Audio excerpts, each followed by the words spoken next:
In this lesson, we're going to see how to create a generic class that has two type parameters.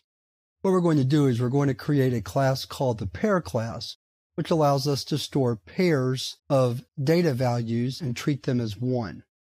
In other languages such as C++, the pair class becomes the basis for associative structures such as a map that have key-value relationships. In other words, one piece of data is a key, and another piece of data is the value that is based on that key. So let's go ahead and see how to create a pair class using two type parameters. So we'll start off, we'll create a file pair.java. So we'll start out public class pair, then we'll provide our two type parameters, and what we'll do is we'll name the first one T1 and the second one T2. Sometimes you'll see two different letters like T and U, doesn't really matter. We'll use T1 and T2. So our first item, which we will call first item, the first value stored in the pair, will be of T1 type. And the second item, which we're going to call second item, will be of T2 type.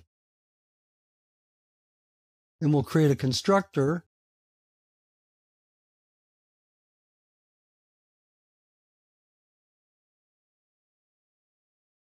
This is all very straightforward programming. Of course, notice we use T1 and T2 as the data types for the two parameters. And then the last two methods we're going to create will be methods for returning the first item and the second item. I don't want to spend too much time dragging out the definition of the class. The point is to just demonstrate how two type parameters can be used.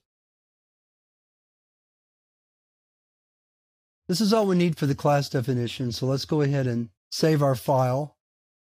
Bring the command prompt window back up and let's compile it. Make sure it works okay. And it does. So now let's use the class. So we'll create a program called pairprog.java. Let's get our screen in place. There we go.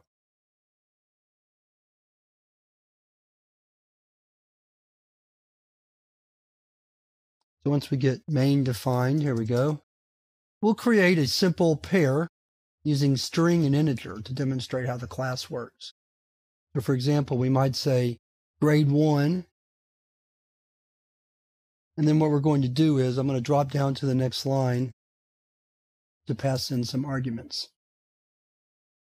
Like so. Let's do one more.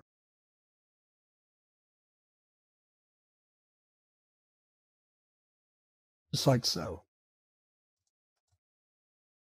Then let's display the name and grade for each one of these. So we'll do a system out print line grade 1 first, and then system out print line grade 1 second, and then do the same thing for grade 2.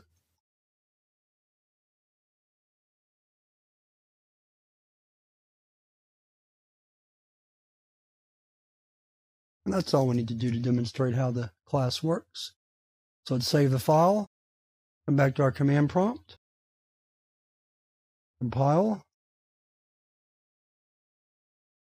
and then run it. And there are our two pairs. So to create a class with multiple type parameters, we simply list them out using a comma to separate them and provide separate names. And then other than that, we treat them just like we were working with a single type parameter. So that wraps up the lessons for this chapter on generics, and we're ready to move on to the exercises for the chapter.